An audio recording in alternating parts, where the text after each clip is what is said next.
दोस्तों 18 दिनों के महाभारत के युद्ध में 10 दिनों तक अकेले घमासान युद्ध करके पितामह भीष्म ने पांडव पक्ष को व्याकुल कर दिया और अंत में शिखंडी के माध्यम से अपनी मृत्यु का उपाय स्वयं बताकर महाभारत के इस अद्भुत योद्धा ने सरसैया पर शयन किया। उनके सरसैया पर लेटने के बाद महाभारत का युद्ध 8 दिन तक और चला था, लेकिन पितामह भीष्म ने शरीर नहीं त्यागा था, क्योंकि वह चाहते थे कि जब सूर्य उत्तरायण होगा तभी वे शरीर का त्याग करेंगे। दोस्तों पितामह भीष्म सरसैया पर 58 दिन तक रहे थे। उसके बाद उन्होंने अपने शरीर का त्याग किया। तब माघ महीने का शुक्ल पक्ष था। आइए दोस्तों जानते हैं इस दौरान उन्होंने जो शिक्षा दी उसमें से 11 खास सीख की बातें आपको अपने इस वीडियो में बतलाते हैं। दोस्तों पितामह भीष्म कहते हैं कि ऐसे वचन बोलो जो दूसरों को प्यारे लगे, दूसरों को बुरा भला कहना, दूसरों की निंदा करना,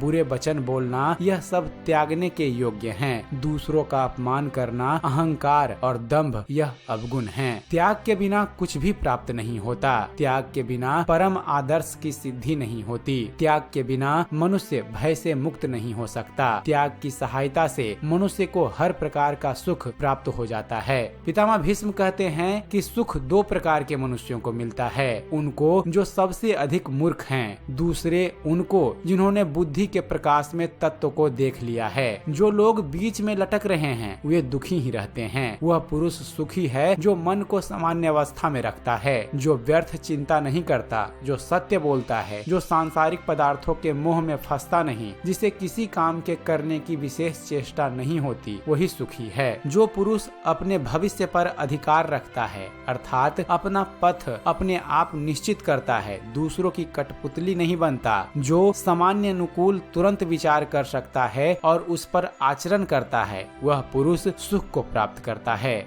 आलस्य मनुष्य का नाश कर देता है। पितामह भीष्म कहते हैं कि सनातन काल से जब जब किसी ने स्त्री का अपमान किया है उसका निश्चित ही विनाश हुआ है। भीष्म पितामह ने युधिष्ठिर को बताया कि स्त्री का पहला सुख उसका सम्मान ही है। उसी घर में लक्ष्मी का वास रहता है जहाँ स्त्री प्रसन्न रहती है। जिस घर में स्त्री का सम्मान ना हो और उसे कई प्रकार के दुख दिए जाते हों, उस घर से लक्ष्मी सहित अन्य देवी देवता भी चले जाते हैं। पितामह भीष्म ने युधिष्ठिर को बताया कि जब नदी पूरे वेग के साथ समुद्र तक पहुंचती है तो बड़े से बड़े वृक्ष को बहाकर वह अपने साथ ले जाती है। एक बार समुद्र ने नदी से पूछा कि तुम्हारा जल प्रवाह इतना तेज और शक्तिशाली है कि उसमें बड़े से बड़ा पेड़ बह जाता है, लेकिन ऐसा क्या है कि छोटी घास, कोमल बेल और नरम पौधों को बहाकर तुम नहीं ला पाती? नदी ने कहा कि जब मेरे जल का बहाव आता है तो बेलें अपने आप झुक जाती हैं, किंतु पेड़ अपनी कठोरता के कारण यह नहीं कर पाते, इसलिए मेरा प्रवाह उन्हें उखाड़कर बहा ले जाता है। अतः जब भी विपरीत परिस्थिति हो तो प्राणी को झुककर ही रहना चाहिए। पितामह भीष्म आगे कहते हैं कि संसार को बुढ़ापे ने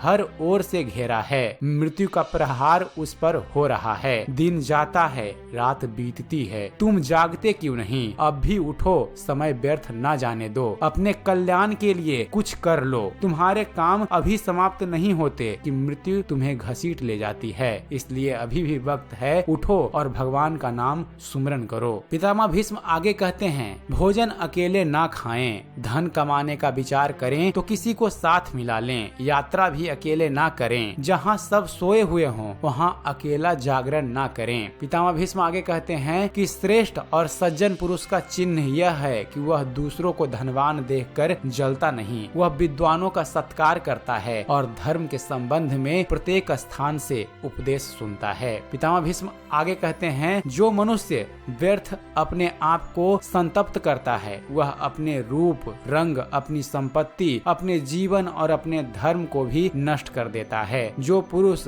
शोक से बचा रहता है उसे सुख और आरोग्यता दोनों ही प्राप्त हो जाते हैं। और पितामह भीष्म का अंतिम वाक्य है कि सत्य ब्रह्मा है, सत्य तप है, सत्य से मनुष्य स्वर्ग को जाता है, झूठ अंधकार की तरह है, अंधकार में मरने से मनुष्य नीचे गिरता है, स्वर्ग को प्रकाश और नरक को अंधकार कहा है। सत्य धर्म सर्व धर्मों से उत्तम धर्म है, सत्य ही सनातन धर्म है, तप और योग सत्य से ही उत्पन्न होते हैं, शेष सब धर्म सत्य के अंतर्गत ही है। तो दोस्तों यह थी पितामह पितामह भीष्म द्वारा कहे गए कुछ अनमोल वाक्य, जिसे अपनाकर हर मनुष्य अपने जीवन में खुश रह सकता है। तो उम्मीद करते हैं फ्रेंड्स आप सभी को हमारा ये वीडियो पसंद आया होगा। अगर वीडियो पसंद आया हो तो वीडियो को लाइक और शेयर करना ना भूलिएगा। और दोस्तों ऐसे ही धर्म और इतिहास से जुड़े हुए ज्ञानवर्धक वीडियो देखते रहने के लिए आप हमारे इस चैनल ज्ञान मंथन को सब्सक्राइब करना ना भूलिएगा। आप हमारे चैनल को सब्सक्राइब कीजिए और देखते रहिए, जानते रहिए। धन्यवाद। जय हिंद।